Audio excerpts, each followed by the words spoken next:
Hello, jovens! Olha eu aqui de novo, professora Deise Lima, para mais uma aula de física com vocês. Pessoal, vocês lembram aí da aula passada? Nós estávamos falando sobre ondas eletromagnéticas. Nós fizemos uma revisão de ondas, vimos a natureza das ondas e dentro dessa natureza aí nós vimos as ondas eletromagnéticas, certo? Nós vimos também as contribuições de Maxwell e Hertz para o estudo das ondas eletromagnéticas.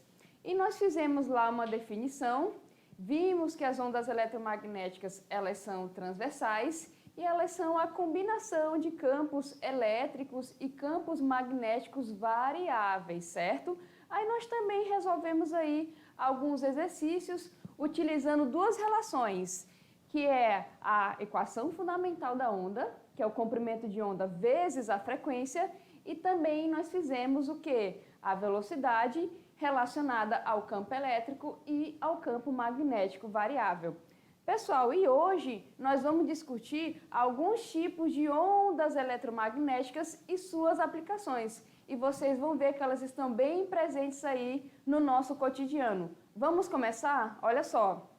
Então hoje nós vamos continuar falando de espectro eletromagnético, vamos falar de ondas de rádio, micro-ondas e infravermelho. Também vamos falar de ultravioleta, raio-x e raios gama.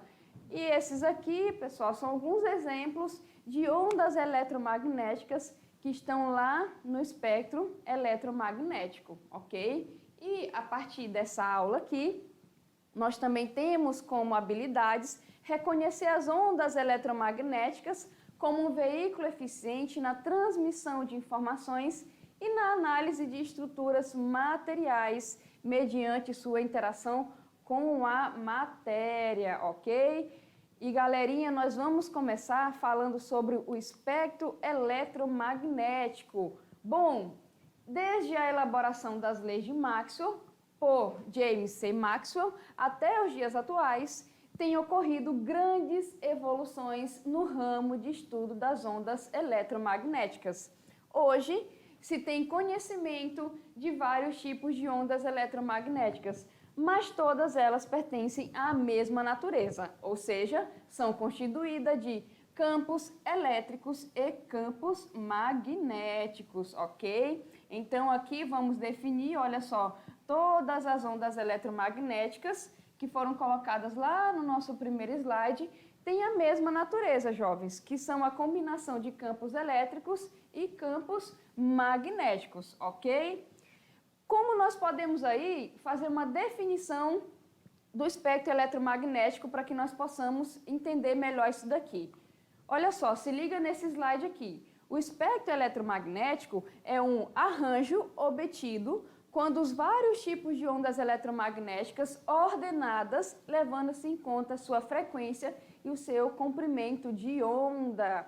Ou seja, é um intervalo completo da radiação eletromagnética que contém as ondas de rádio, os micro-ondas, o infravermelho, ultravioleta, os raios-x e a radiação gama, tá, pessoal? Então, olha só, o que vem a ser o nosso espectro eletromagnético?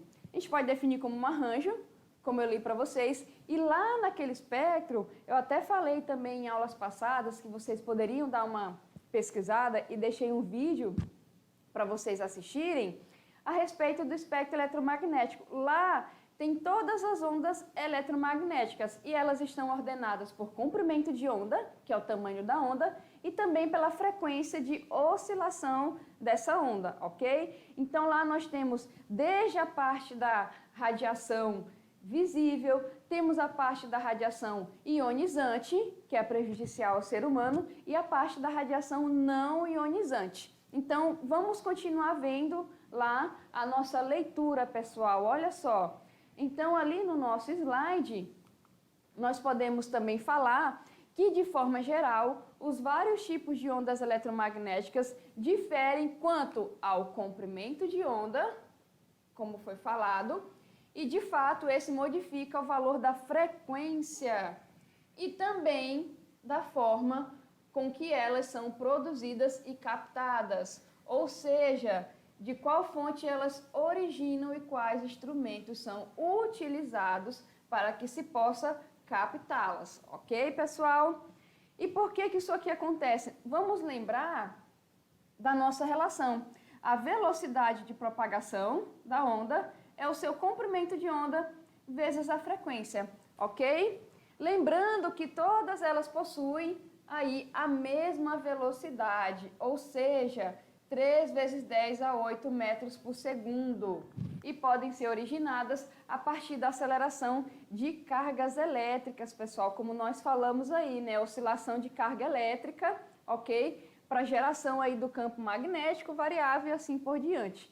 Então, aqui, se a gente perceber, se eu modifico aqui, ó, o comprimento de onda, eu vou modificar a frequência, ó. Frequência, velocidade é a mesma, dividido pelo comprimento de onda. Então, se eu aumento o comprimento de onda, essa onda tem uma frequência pequena, certo? Eu posso fazer o contrário também aqui, ó. Se você trabalha com comprimento de onda pequeno, eu tenho uma frequência maior dessa onda, ok? E a partir de agora, nós vamos entender e exemplificar alguns tipos de onda eletromagnética, ok? Pessoal, primeiro aqui que nós temos como exemplo, olha só, ondas de rádio. Se você pensou em rádio lá que você escuta, né, no carro, ou às vezes no celular, FM, 93.3, 94.1, depende da sintonização, né? Então você fala ondas de rádio, aí você vai pensar em rádio, você vai lembrar dessa parte também. Outras pessoas podem lembrar o quê?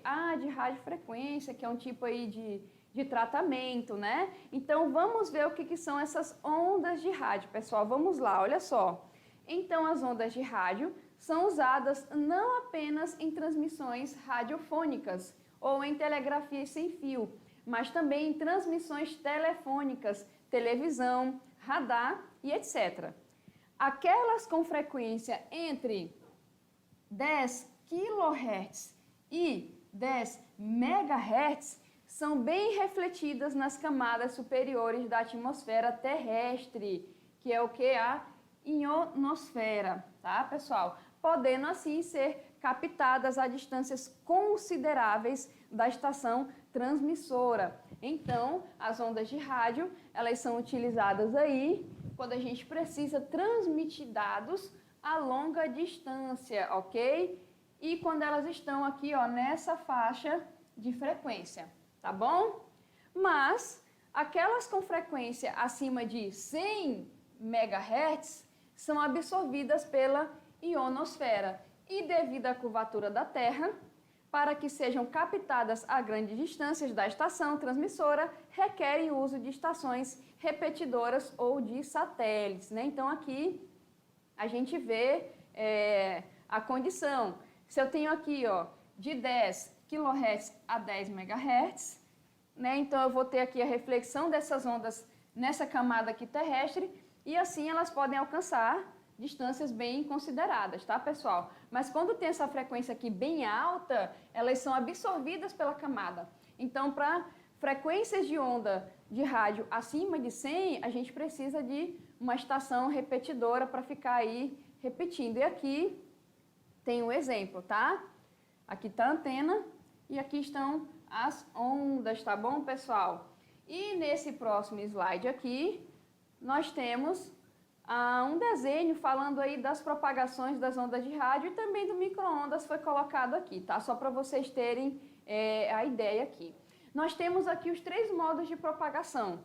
Eu tenho aqui A, que é a propagação superficial, B, que é a reflexão na ionosfera, e C, que é o receptor, que tem V, o emissor. Então aqui a gente pode ver, olha só, a propagação superficial, ok? B, quando ela reflete aqui, ó, você pode observar.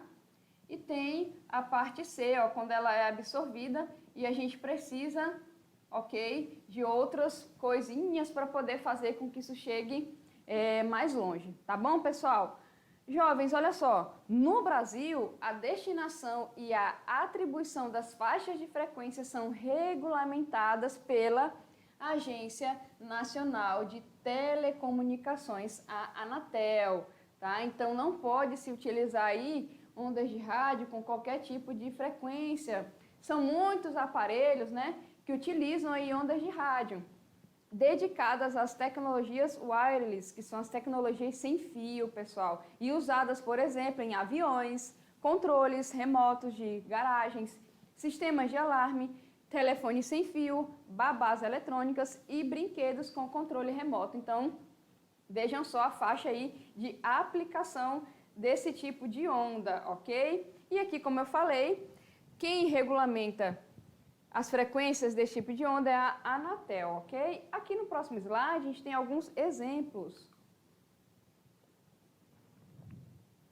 Tá aqui, ó, babá eletrônica, carrinhos de controle remoto, controle sem fio, ok, pessoal? São só alguns exemplos. Bom, qual é o nosso próximo tipo de onda eletromagnética? Micro-ondas, já que elas foram citadas, né? A gente traz para cá também. Bom, as micro-ondas, cujos comprimentos de onda estão entre 1 metro e 1 milímetro, também são utilizadas em telecomunicações. E são geradas, como está escrito aqui, em válvulas eletrônicas especiais. No campo das telecomunicações, são empregadas para carregar informações de sistemas de telefonia e de televisão. Jovens, olha só, a vantagem na utilização das micro-ondas é que elas transportam mais informações que as ondas de rádio, ok? E por terem também maior frequência, uma vez que a quantidade de informações transmitidas é proporcional à frequência. Aqui temos um exemplo, olha só. Então, a quantidade de informações é relacionada com a frequência, mas aqui a grande desvantagem das micro-ondas é que o sinal não sofre reflexão na atmosfera e, por esse motivo, elas não podem ser captadas além da linha do horizonte, ok? Então, é uma desvantagem aí, tá? O que nós podemos falar mais? A transmissão de micro-ondas a grandes distâncias requer a construção de uma rede de antenas receptoras, posicionadas em locais altos e separados por, no máximo, 40 quilômetros, como mostra aqui essa imagem, ok? Ou o uso de satélites de comunicações que funcionam como estações receptoras, tá, pessoal? E como é que a gente pode classificar as micro-ondas em relação à radiação? Aqui elas vão ser classificadas como radiação não ionizante, ok? Por que não ionizante? Pois os seus efeitos são estritamente térmicos e, portanto, não altera a estrutura molecular do material a ela exposto, ok? Então, quando a gente trabalha aí com ondas eletromagnéticas, que são ondas de rádio, micro-ondas, a gente fala que em relação para o ser humano, elas não são ionizantes, porque se você for exposto, né, você não vai ter a sua estrutura molecular aí alterada, ok? Já ao contrário, a gente chama de radiação ionizante. E vamos ver alguns exemplos ali, olha só. Como radiação ionizante, nós temos aí ultravioleta, os raios-x e os raios gama, que podem ter ação cancerígena, né, pessoal? A gente fala assim, câncer de pele, né? Evite aí a exposição solar prolongada ou sem proteção. Isso é por causa da radiação ultravioleta. Técnicos de raio-x, eles podem trabalhar uma certa quantidade de horas na semana, por causa justamente da exposição do raio-x, ok? Outros exemplos aqui, tá bom, pessoal? Isso significa o quê? Se esse tipo de radiação for muito incidida aí no tecido vivo, como está escrito aqui, elas podem provocar mutações em suas células, tornando-as cancerígenas, né? E gerando aí um câncer para quem é exposto, ok? Entendido? Então, está aqui a nossa classificação de não ionizante para ionizante. A gente tem que entender o seguinte, pessoal, olha só. Quando se fala em radiação eletromagnética, A gente está falando de ondas eletromagnéticas, tá? A palavra radiação em si, ela não vai trazer algo danoso para o ser humano. O que a gente tem que saber é se essa radiação ela é ionizante ou não ionizante. Então, a gente tem radiação eletromagnética não ionizante, por exemplo, a luz visível, ondas de rádio, micro-ondas, como foi falado ali, entre outras, ok? Infravermelho, por exemplo. E a gente tem a parte da radiação eletromagnética ionizante, que é aquela capaz de, quando você é exposto, de modificar a estrutura das suas células e trazer aí células cancerígenas, que são elas, raio gama, raio-x, dependendo do tempo de exposição, ok? Ultravioleta também, tá? Vamos continuar, pessoal, olha só. Ali, nós temos o seguinte, as micro-ondas são geradas e usadas em um grande número de aplicações. E como resultado, a maioria das pessoas acaba se expondo a um baixo nível de radiação.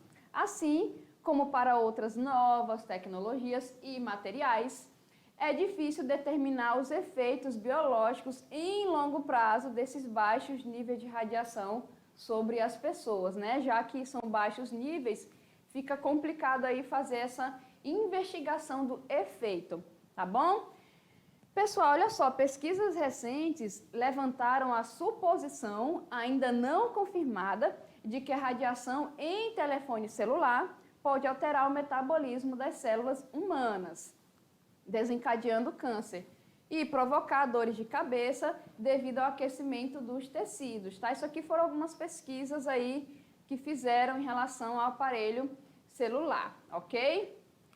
Por esse motivo, leis americanas limitam a exposição de pessoas a um nível de radiação de micro-ondas de até 5 miliwatts por centímetro quadrado, tá, pessoal? Isso aqui é a taxa de exposição, que é a questão da potência pela área aqui, ok? Valor que muitos consideram ainda demasiadamente alto, né? Então, tem pessoas e pesquisadores que ainda falam que esse valor é alto e deveria ser menor. Há relatos de suspeita de desenvolvimento de catarata ocular por causa da exposição às micro-ondas, dado o efeito degenerativo nas proteínas dos tecidos da córnea e do cristalino causado pelo calor produzido por essas ondas. Então, isso aqui são informações que vêm de pesquisas, tá, pessoal? Porque vários tipos de doença, por exemplo, né, ou tipo de anomalias que acontecem com as pessoas, às vezes é complicado de você investigar a causa, mas tem pesquisadores que afirmam que exposição a micro-ondas e a outros tipos de radiações que são consideradas não ionizantes podem, a longo prazo, aí, desencadear alguns efeitos, ok? Entendido isso? E ali na próxima figura a gente vê alguns exemplos, olha só, de aplicações ali. A gente tem ali uma estação para transmissão de micro-ondas, né? E aqui aquele aparelho que é o micro-ondas, né? Todo mundo tem em casa que se utiliza aí para esquentar a comida, né? E basicamente essas micro-ondas, elas interagem com as moléculas de água que estão no alimento, ok? E tem também estudo, investigações, e tem pessoas que não defendem muito a utilização aí do micro-ondas para aquecer alimentos, né? Mas enfim, pessoal, olha só, vamos para a próxima radiação eletromagnética aqui, que tem uma aplicação muito grande no cotidiano, que é o infravermelho, ok? O infravermelho é um tipo de radiação eletromagnética que possui frequência menor que a luz vermelha, por isso não está dentro do espectro de luz visível e não pode ser percebido pelo olho humano, ok, pessoal? Lá dentro, a gente vai ver daqui a pouco, do espectro eletromagnético, só tem uma parte que é captável pelo olho humano, que é a luz visível. Nós falamos ontem que a luz é uma onda eletromagnética, certo? Como outras ondas eletromagnéticas, mas é a única parte assim do espectro que a gente consegue observar. As outras a gente não consegue observar, ok? O infravermelho é uma delas, tá bom? Vamos continuar a nossa leitura, pessoal. Olha só. Então, ali, ó, aqui nós temos um exemplo, né? Esses aqui são aparelhos que captam radiação infravermelha Então, isso já foi mostrado também em muitos filmes de ação, né, pessoal? Às vezes a pessoa mira o equipamento assim para saber lá no escuro se tem alguma pessoa por ali e tudo mais. É justamente para captar a radiação infravermelha. Todos nós emitimos na forma de calor, então dá para captar aí com certos equipamentos. Bom, cerca de 60% da radiação emitida pelo Sol situa-se na faixa do infravermelho. Então, o Sol ele emite ultravioleta, ele emite luz visível, ele emite também infravermelho, ok? Essa radiação é originada da agitação térmica das partículas que constituem os corpos, como eu falei para vocês, tá bom? Pessoal, em decorrência dessa agitação, as cargas elétricas dos átomos e moléculas oscilam e emitem radiação eletromagnética, geralmente associado ao calor. E isso a gente lembra lá do segundo ano, né, pessoal? Lembra lá da medida de temperatura, que é o grau de agitação das moléculas? Então, a gente tem a agitação lá da molécula, especificamente da carga elétrica no átomo, né? Então, você tem aí toda essa questão da onda eletromagnética, ok? Vamos continuar, pessoal. Olha só. Ainda se tratando de infravermelho, os raios infravermelhos desempenham um papel muito importante na natureza. Eles são os responsáveis pela troca de energia térmica através do espaço, inclusive no vácuo, tá? No vácuo também, professora. Pessoal, no vácuo também. Infravermelho é radiação eletromagnética e se propaga no vácuo, ok? Bom, o transporte de energia necessário para a vida, por exemplo, do Sol até a Terra, ocorre unicamente através das radiações infravermelhas, tá, pessoal? Então, é muito importante para nós esse transporte aí, ok? Já os aparelhos que utilizam essa tecnologia são munidos de um emissor e de um receptor infravermelho, ok? Então, os aparelhos que utilizam, a gente tem que ter o emissor da radiação e também o receptor que capta essa radiação infravermelha. Assim, as informações são trocadas em distâncias máximas de até 5 metros. Os controles remotos dos televisores são exemplos de transferências de informação infravermelha, tá, pessoal? Antigamente também, não vou revelar quanto para não revelar a minha idade, né? Tinha os celulares que começaram a fazer comunicação entre si. E isso foi antes do Bluetooth. Então, quem lembra, assim, se você for pesquisar, você tinha que colocar um celular perto do outro para poder transmitir um arquivo. E eles utilizavam essa questão do infravermelho. Então, o celular tinha que estar perto, né? Bluetooth não, Bluetooth ele já tem um sinal melhor. Mas antigamente se utilizava aí o infravermelho nos celulares para isso daí. Aí o pessoal colocava o celular perto assim e ia passear, né? Até transmitir essa informação aí, ok? Mas assim, controle remoto e muitas outras coisas ainda é utilizada infravermelho, ok? Fisioterapia também para aquecer um pouco do tecido. Tá bom, pessoal? Vamos continuar, olha só. Então, a gente falou aqui, ok? Alguns exemplos.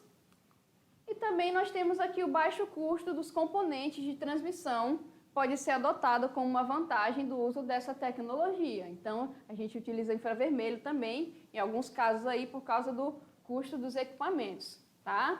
Desvantagem. A desvantagem é que qualquer objeto opaco colocado entre o emissor e o receptor das ondas impedirá a comunicação entre os aparelhos, né? Então, exemplo lá do celular, você tinha que deixar perto e não podia colocar nada entre esses aparelhos, porque essas ondas elas não conseguiam atravessar esses aparelhos aí, ok?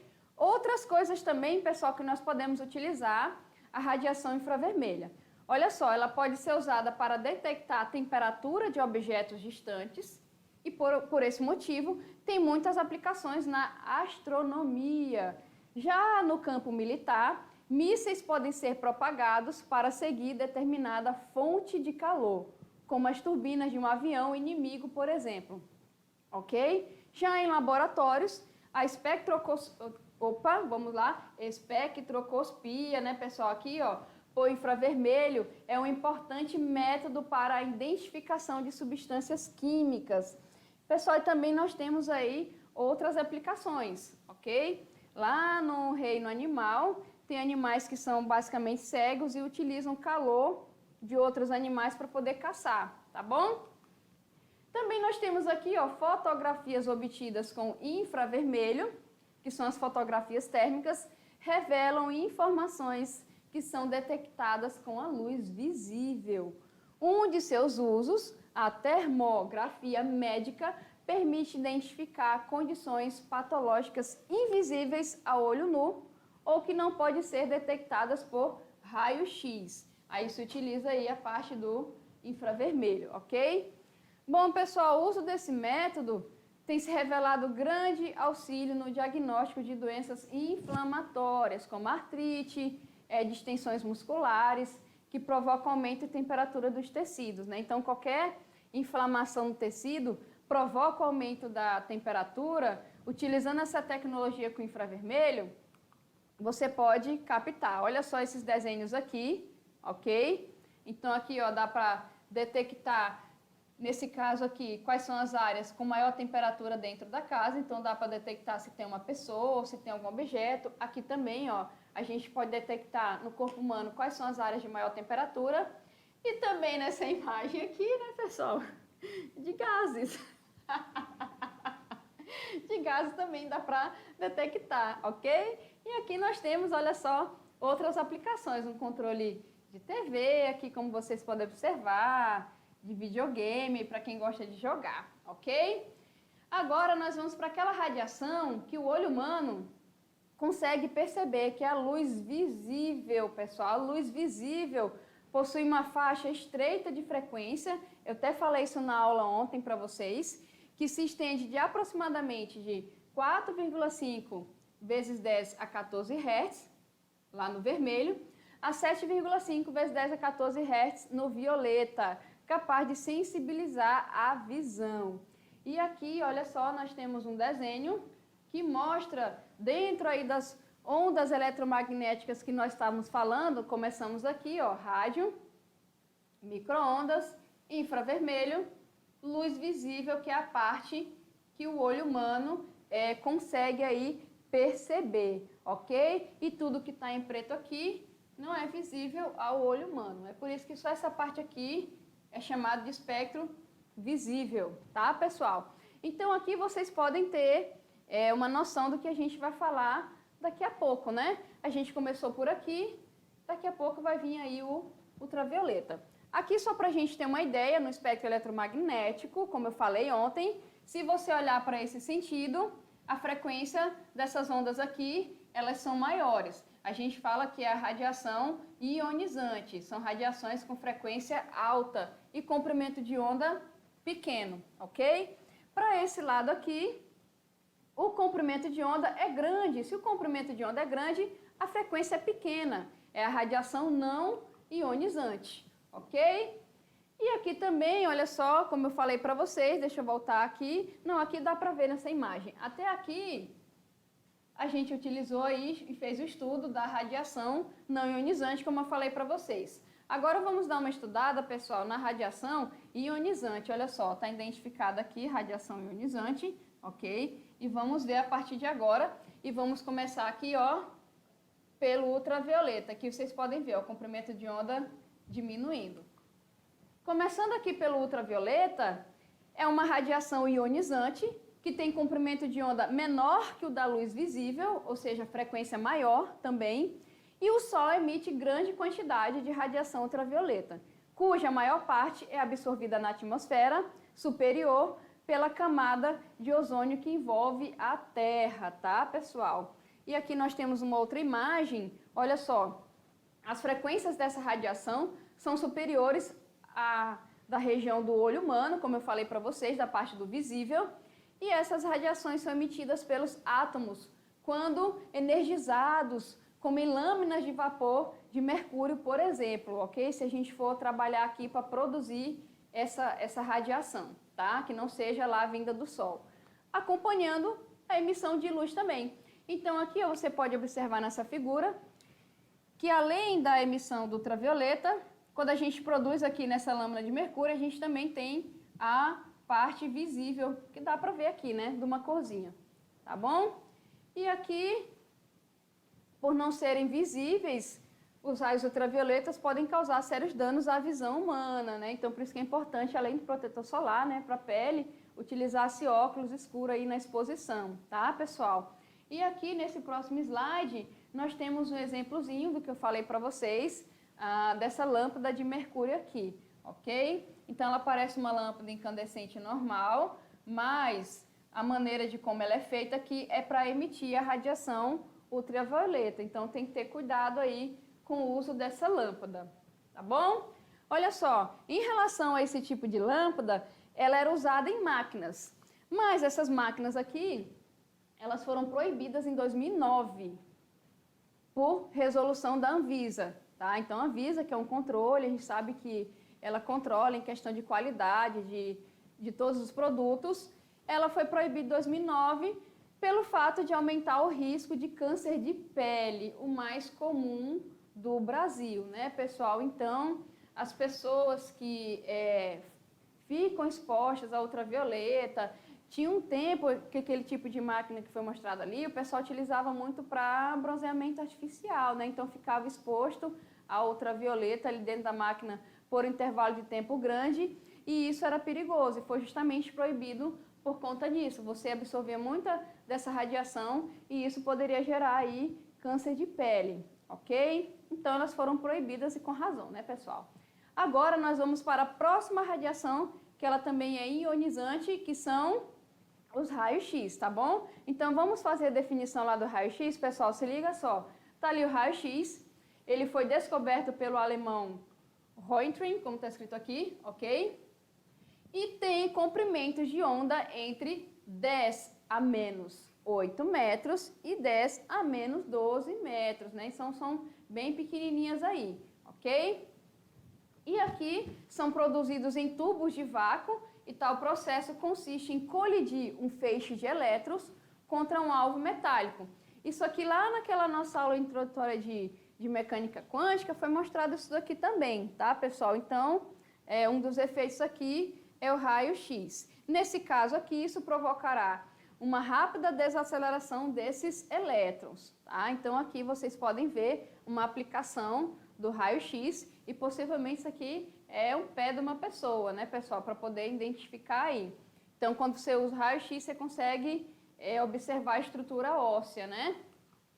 A consequência disso é a emissão do feixe de raio-x. Então, naquele processo que foi colocado anteriormente, a gente consegue aí fazer a produção do raio-x. Bom, jovens, olha só, esses raios têm a propriedade de penetrar na matéria, ok?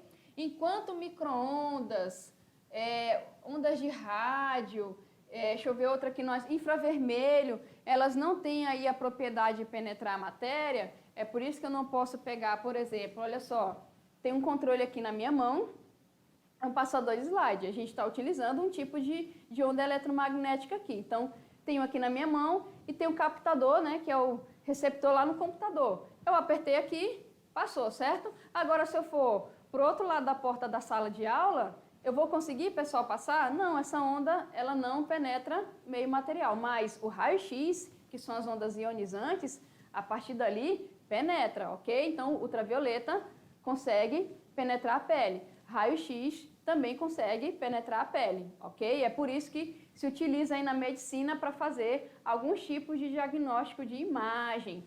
Galerinha, vamos continuar, olha só. Então, daí a gente utiliza raio-x na radiografia, ok?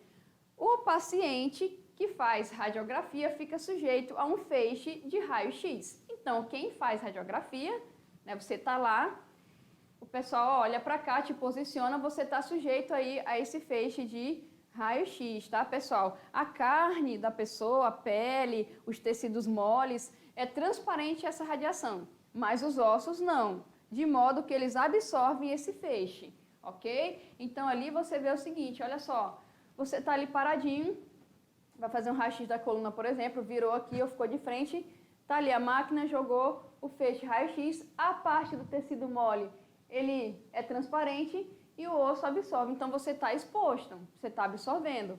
É por isso que não se pode fazer várias vezes esse exame aí durante o ano. Outra coisa também, né, quando você vai tirar raio-x da boca para inserir um aparelho odontológico, por exemplo, né? Tem que ter uma proteçãozinha nessa parte aqui, principalmente de chumbo, já que o raio-x não penetra, tem que ter aqui a proteção, ó, porque essa parte aqui é muito sensível, né? Então, quando você vai fazer esse tipo de diagnóstico aqui para dar uma olhada e tal, na arcada tem que ter essa proteção aqui, tá, pessoal? Por causa justamente da absorção do raio-x. Vamos continuar, olha só.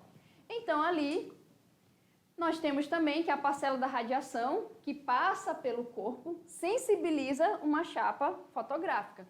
Então, o que acontece? Se o tecido mole ele é transparente, né, para essa radiação, vai passar por esse tecido mole, ok? O osso não. Então, é a mesma coisa que formasse ele na chapa fotográfica uma imagem.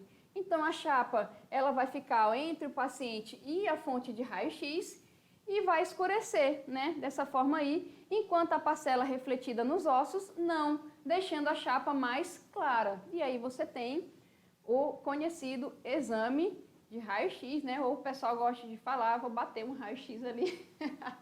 É para esse exame. Olha só algumas imagens. Tá aí, vocês podem observar, né? Essa parte mais clara aqui que é refletida pelos ossos, essa parte mais escura é a que passa pelo tecido. Aqui nós temos possivelmente do joelho de uma pessoa, né, pessoal, ali da mão. Aqui nós temos, olha só, como eu falei para vocês, da arcada dentária, ó. A gente pode perceber, né, quanto dá para contar quantos tem, onde falta, ok? E aqui, quem já assistiu Marvel vai saber de quem é essa mãozinha aí, certo? Vou deixar vocês adivinharem, tá bom, pessoal? Qual é a nossa próxima radiação que nós vamos falar aí que ela é extremamente ionizante, ok? Raio gama, tá, pessoal? Os raios gama, que são representados aqui por essa letrinha, que é o gama, são um tipo de radiação eletromagnética formada por fótons altamente energéticos e de alta frequência, né? O que eu falei para vocês, quanto maior a frequência da onda eletromagnética, mais nociva ela é para o ser humano, ok? E também apresentam grande capacidade penetrante. Então, raio-x, gente, nesse caso aqui, o raio-x, ele passa nos tecidos moles, já o raio gama, ele passa aí, como vocês podem ver, olha só, papel, alumínio, chumbo, né? O raio-x não vai passar aqui pelo chumbo, mas o raio gama ele pode passar aqui. Por exemplo, a radiação beta também passa pelo papel, mas não passa pelo alumínio, mas o raio gama passa. É por isso que eles são capazes de se propagar milhares de metros no ar e atravessar chapas de aço com até 15 centímetros de espessura. E também se propagam no vácuo com aquela velocidade que nós conhecemos de 3 vezes 10 a 8 metros por segundo ou 300 mil quilômetros por segundo, ok? Bom, o que nós podemos falar mais aí sobre os raios gamas?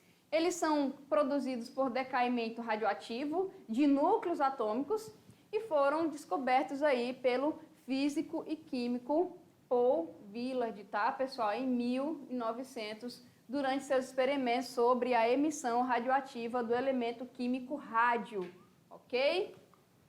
E aqui nós temos, olha só, um núcleo, tá? A gente chama núcleo pai aqui, ó. E aqui seria o átomo ou núcleo energizado aqui. E aqui seria a produção do decaimento, ok? E também foram batizados aí de radiação gama por Rutherford, o descobridor das radiações alfa e beta, ok, pessoal? E aqui nós temos também mais uma imagem para vocês verem que, em virtude da sua alta potência, a radiação gama ela é ionizante, como eu falei para vocês, ok? E tem a capacidade de arrancar elétrons de seus átomos. Esse processo é particularmente nocivo para os seres vivos, uma vez que esse tipo de interação da radiação com a matéria pode danificar diversos tecidos em nível celular, prejudicando o seu processo aí de reaplicação e pode causar câncer, né, pessoal? Aqui vocês podem ver, olha só, o raio gama, ó, ele passa aí facilmente pelo ser humano. E aqui, olha só, para fechar, nós também temos as explosões de raio gama.